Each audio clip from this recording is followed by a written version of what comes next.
श्री गुरुदेव दत्त तेजोमय प्रवास या यूट्यूब चॅनलवर आपल्या सर्वांचे स्वागत आहे. आध्यात्मिक कथा, बोधकथा आणि प्रेरणादायक कथांसाठी चॅनलला सबस्क्राईब करावे आणि बेल आयकॉन प्रेस करावे ही विनंती. आपण सर्वजण हनुमानाच्या मंदिरात जात असतो, पण तेथे हनुमानाच्या मूर्तीला शेंदूरच का लावतात? याची खरी काय प्रथा आहे हे आपल्याला आजच्या या व्हिडिओमध्ये एका भक्तिमय कथेतून ऐकायला मिळेल. चला सुरू करूया आजची कथा. महायुद्ध समाप्त झाले होते. जगाला त्रास देणारा रावण आपल्या संपूर्ण कुलासह नष्ट झाला होता. कौशल्याधीश श्री राम यांच्या नेतृत्वाखाली सर्वत्र शांती नांदत होती. श्रीरामांचा राज्याभिषेक झाला. राजा रामांनी सर्व वानर व राक्षस मित्रांना सन्मानाने निरोप दिला. अंगदाला निरोप देताना रामांना अश्रू अनावर झाले होते. हनुमानाला निरोप देण्याचे धैर्य तर स्वतः श्रीरामांमध्येही नव्हते. माता सीताही त्यांना पुत्रवत मानत होत्या.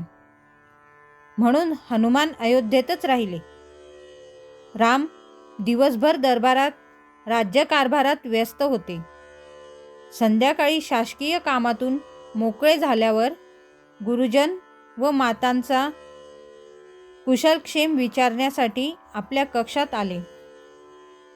हनुमानही त्यांच्या मागे मागे होते. रामांच्या खाजगी कक्षात त्यांचे सर्व अनुज आपल्या पत्नीसह उपस्थित होते. वनवास, युद्ध आणि असंख्य औपचारिकता पार पाडल्यानंतर हा पहिलाच प्रसंग होता जेव्हा संपूर्ण कुटुंब एकत्र जमले होते. राम, सीता आणि लक्ष्मण यांना काही वाटले नाही, परंतु इतर वधूंना हनुमानांचे तेथे असणे अनुचित वाटत होते, कारण ते बाहेरचे होते. शत्रुघ्न सर्वात लहान असल्याने त्यांनीच आपल्या भाभींच्या आणि पत्नीच्या इच्छेनुसार इशाऱ्यांनी हनुमानांना बाहेर जाण्यास सांगितले.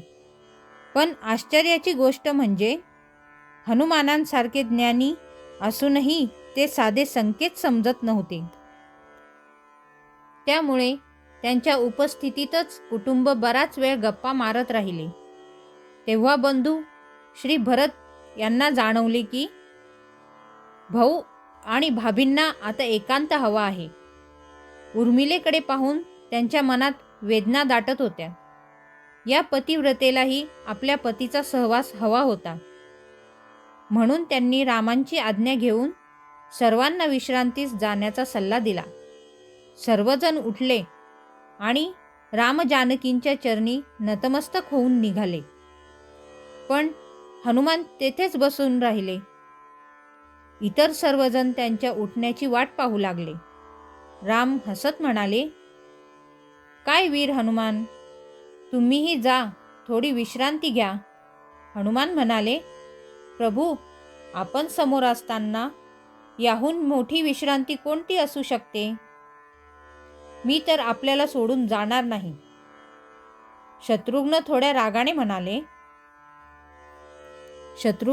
रागाने म्हणाले, पण भैयांना विश्रांती हवी आहे कपीश्वर, त्यांना एकांत हवा आहे.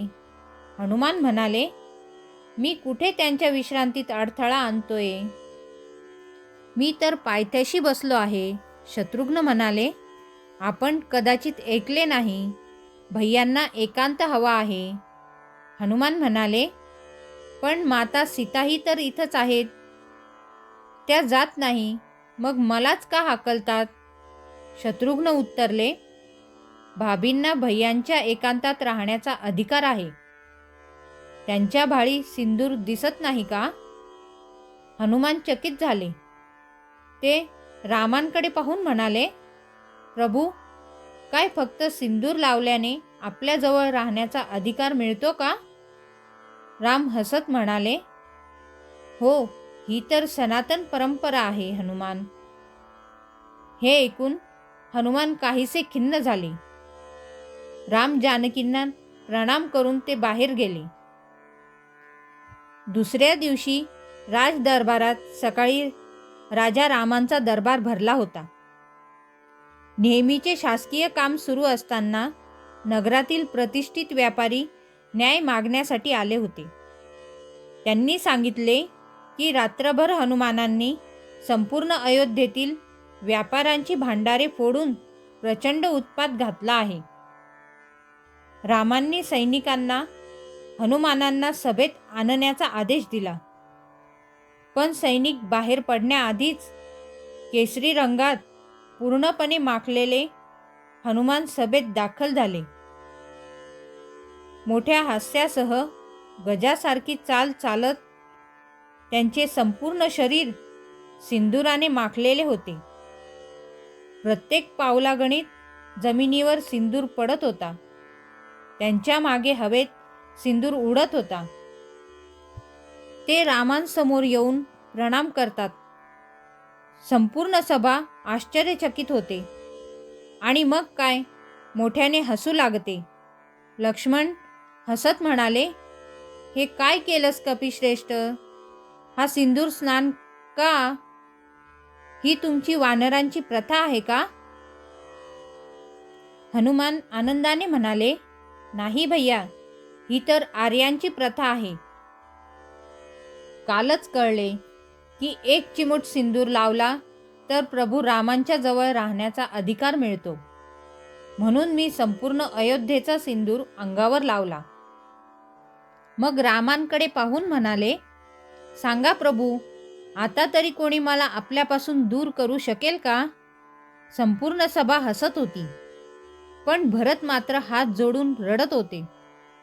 शत्रुघ्न विचारतो, भैया, सगळे हसत आहेत आणि आपण रडत आहात, काय झाले? भरत उत्तरले, अनुज, तुला दिसत नाही का?